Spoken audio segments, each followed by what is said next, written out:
1919, Captain Wrigley received a telegram informing him that he was requested to be the first person to fly across Australia.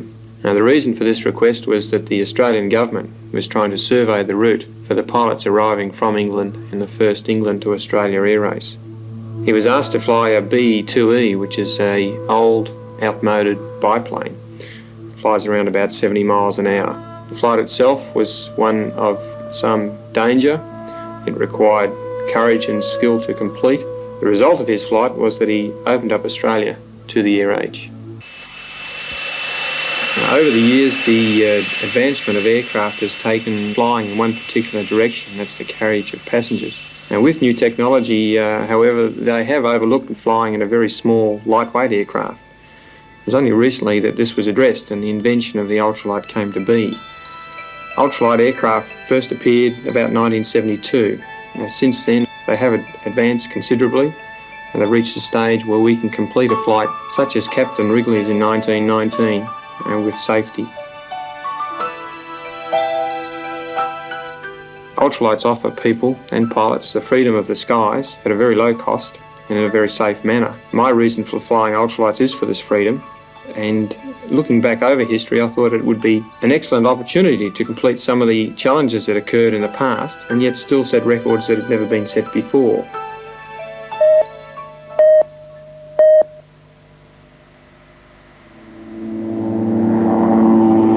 Most ultralight aircraft flying is confined to small airfields around the country, but Rodney Birrell plans to fly his way into the record books by travelling from Point Cook in Victoria to Darwin in his ultralight. 2,500 kilometres in an aircraft that's powered by a 35 horsepower engine with a top speed of 100 kilometres per hour. Some would say that Mr. Birrell, who flies 727 jets for a living, should have more sense, but he says it's one of the few adventures left, and he'll be flying an ultralight further than anyone else in the world. The Melbourne-Darwin trip will take 3 weeks and will follow and commemorate the first transcontinental crossing of Australia 65 years ago. Rodney will be dropping in on more than 50 towns along the way, and he won't need airports to land. His ultralight can put down just about anywhere.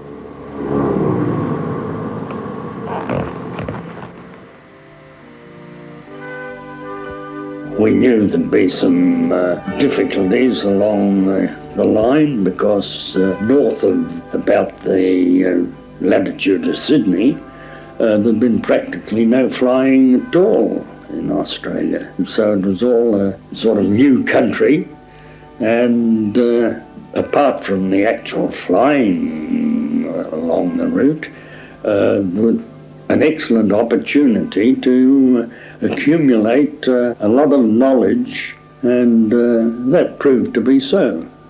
Rodney, a lot of people would look at one of these and say it's an awful long way to fly in something this flimsy. Well, it certainly is a long way, but I wouldn't say it's as flimsy. It perhaps looks that way, but it's been designed by people who have much experience in the aeronautical field, and it is very strong. How hard a flight is it going to be then, covering that distance in this?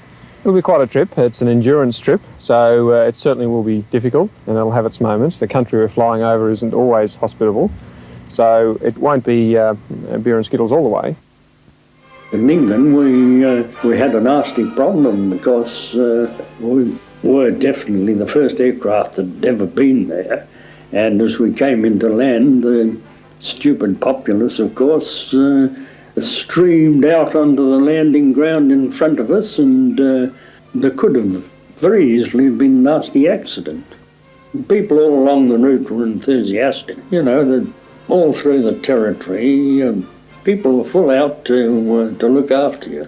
In fact, in Longreach, the municipal bell ringer was on duty, going around the town with a bell announcing the anticipated time of arrival of us, and joining the populace to go to the landing ground and welcome the aircraft.